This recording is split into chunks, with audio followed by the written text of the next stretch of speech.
I decided to be an astronaut on July 20th, 1969, because that's the night that Neil and Buzz walked on the moon while Mike was orbiting around. And I was 9, almost 10, and I watched it over at a neighbor's place. We didn't have a TV, and over at a neighbor's place, watched a whole bunch of people crowded in the living room, walked outside, looked up at the moon, and in my little 9-year-old boy's brain said, wow, I'm going to grow up to be something. I think I want to grow up to be that. That looks like an interesting thing to do with my life.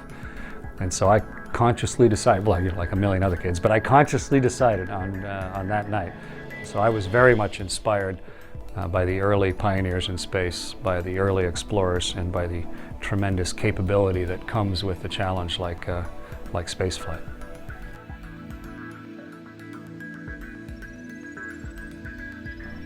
When I decided to be an astronaut, it wasn't hard, it was impossible. I'm Canadian. There was no Canadian astronaut program. We didn't have a space agency at the time. It was completely impossible. But I had a look at what Neil and Buzz and Mike had done. I looked at what Yuri Gagarin and Alexei Leonov had done, and I thought, well, if I start heading my life that direction, we'll see what the future brings.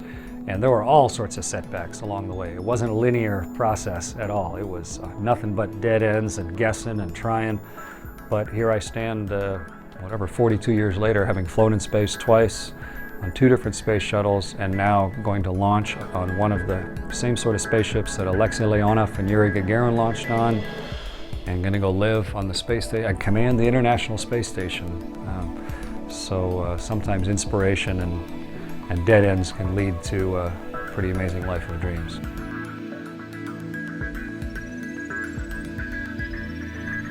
Launch takes a little under 9 minutes. The first thing you want to do is look out the window, because you want to see what it looks like. You want to see the black sky and the horizon, and then all of the earth below you. And it's amazing. You launch out of Florida, but by the time you can get to the window, you're over Europe. You know, by the time you can get a camera out, you're looking at Central Europe.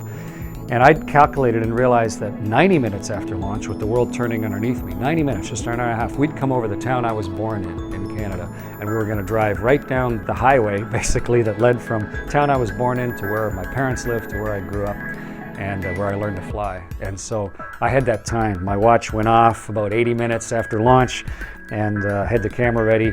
And so my really first good look at Earth was one orbit later, as I had my camera ready, because things go by at 5 miles a second, and watching the town where I was born and my family's cottage and all that history that was really important for me just rolling inexorably underneath me, and the speed of it and the quickness with which we'd come around the planet. I only had a few minutes because we had a lot of work to do, but I took the time to look at where I was from to try and put it all into perspective for myself.